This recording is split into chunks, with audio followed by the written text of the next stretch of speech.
Hey everybody, it's Allie Edwards and welcome back to December Daily for 2023. I am working on story number 23 in my project, which is going to be a combination of a couple things here.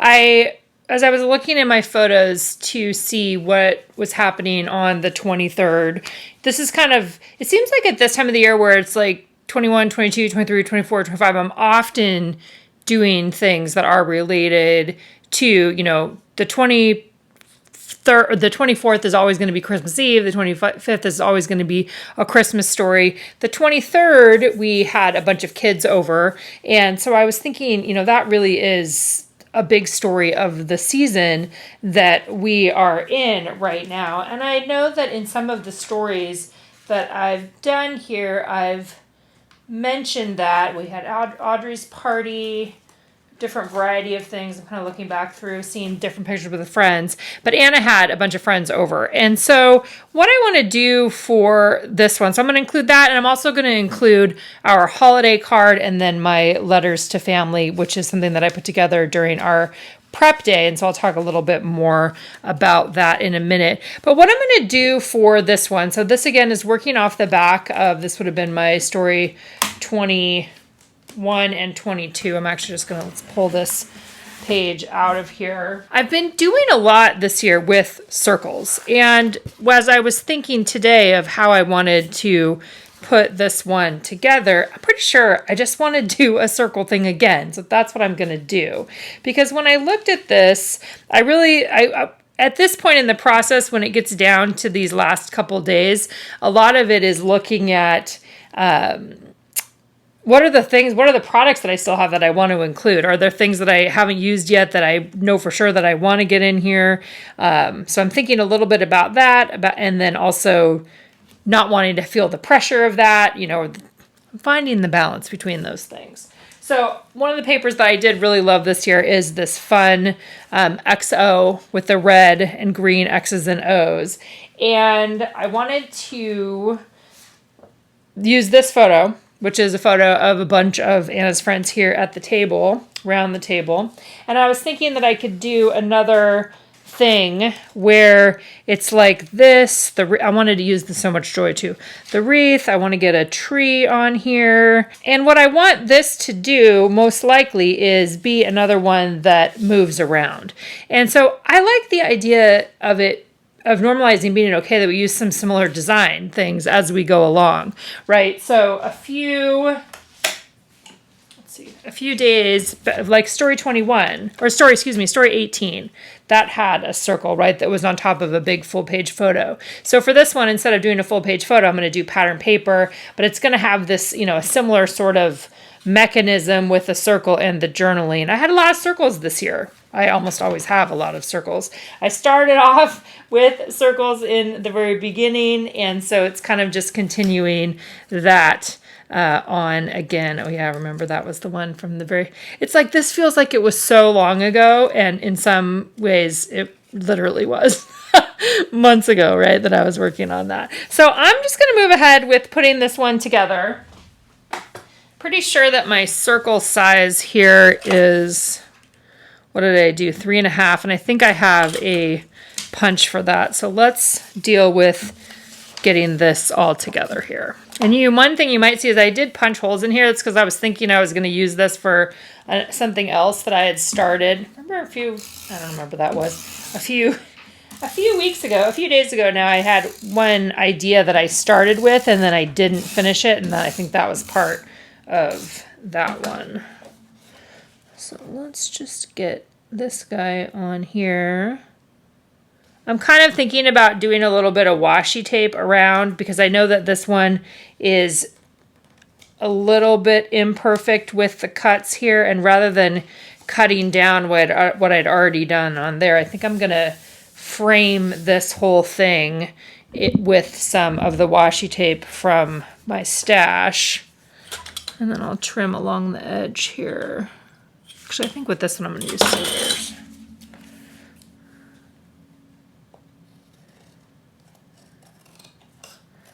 I don't want to cut the hinge, so let's see how this goes.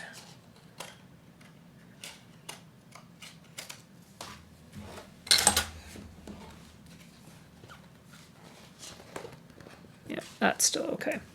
All right. Washi stash. I think I've picked this one up a few times this year. I kind of want to do that one. I still love this black. Oh, maybe I'll do that one. This one I've had forever too. At a certain point, it's going to be gone, but it's still here for now. So yeah, I'm gonna just create a border on here with this one. See if we can get it right along the edge there.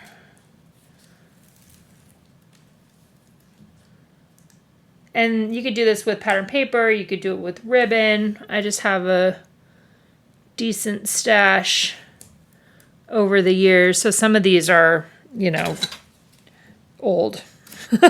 Old in terms of how long they've been with me. And you could even mix them up along the outside, but I just want to have them go along here. And so this is going to end up being right on the inside. Yeah. One of the things that I really enjoy about the process of making pages like this is simply the evolution, right? The evolution of where I start from to where I end up. Sometimes it's a very straight line. It's very direct, right? I'm like, oh, I have strong intentions and I go right in one direction. And other times I kind of weave back and forth. And this one is a little bit of a combination. So I knew going into it that I wanted to have the circle photo. I'm using my 3.5-inch circle punch for that. I did journaling in a circle again. This time I did it on top of vellum because I wanted it to be an overlay on the photo. I'll be adding a brad to that in a little bit. And I'm also punching out from the So Much Joy vellum there. That's going to go inside of one of the wreaths, and you'll see kind of the evolution of that as we go along. I decided to just use a small mini brad to attach the vellum journaling on top of the photo. At this point in the process, I had already adhered the photo down, but as you'll see, I changed my mind a little bit and moved things around. I'm going ahead and adhering the vellum, the printed vellum, onto the back of my wreath. And as you'll see here as we go along, I actually end up taking that apart and using a different wreath. And you'll see why.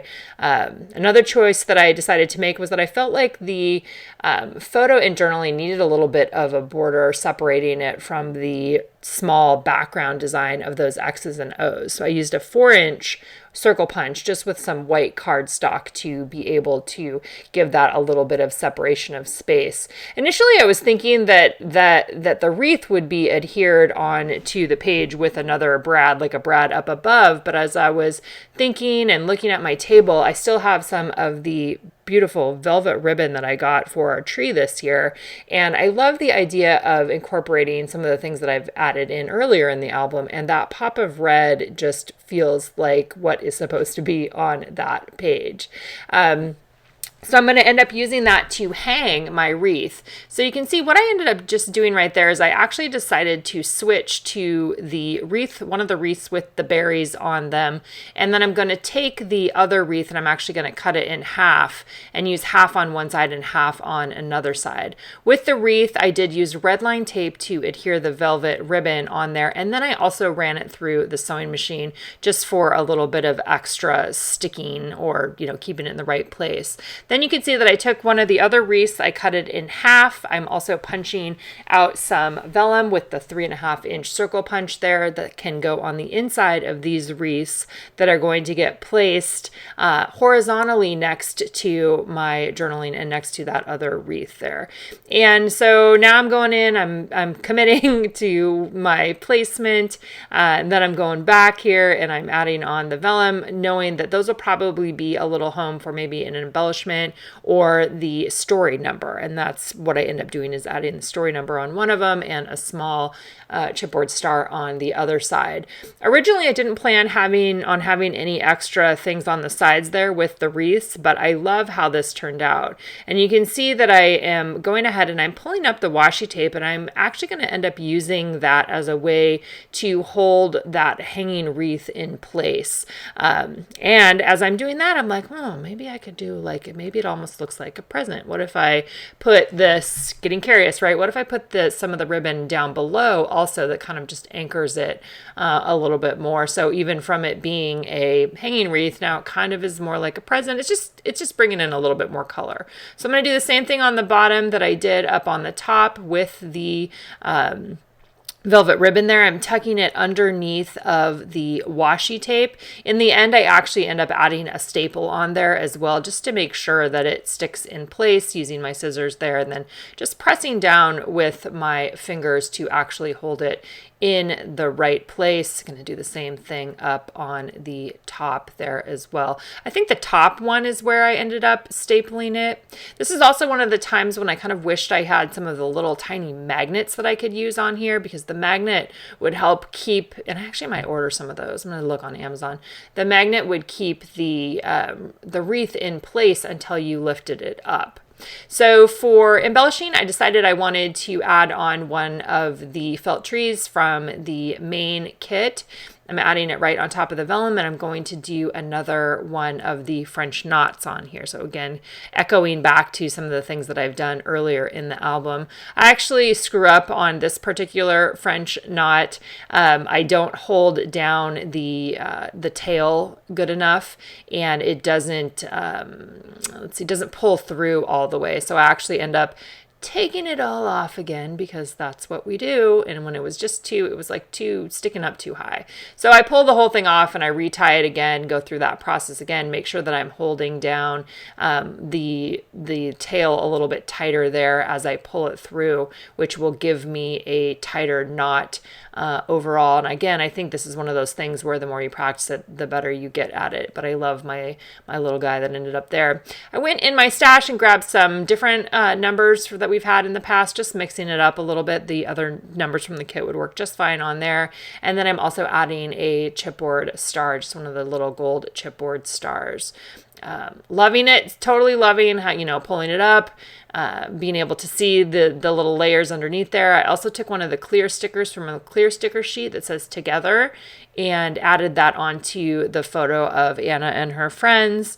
And then I decided to just add a little bit of writing with a brush pen on the back of the wreath. I kind of thought about, maybe I would do a circle and cut, try to cover up the underneath part. But then I was like, I don't want to do that. I'm just going to go ahead and write with the brush pen on here. Now this is a little bit of it's a coated cardstock. So after I wrote that, then I took a piece of paper and laid it on top just to get any of the excess. I actually did that a couple times until I didn't see anything else from the pen. All right, so getting this page back in the album here.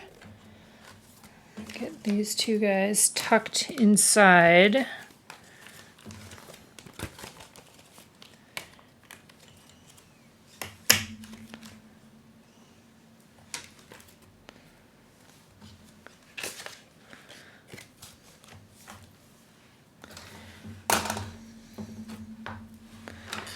I like how that one turned out. I think that feels festive and fun also. So with these ones here, really for our holiday card, I'm literally just going to punch it. As some of you guys saw in our prep day, I did a whole Starbucks bag here. It's got the vellum on the back. I stitched it up, and I did notes to each of the people in our house where I say, I see you, and I talk a little bit about where I see them in their lives right now. I got the girls to send me pictures, so I was able to put their ages on there.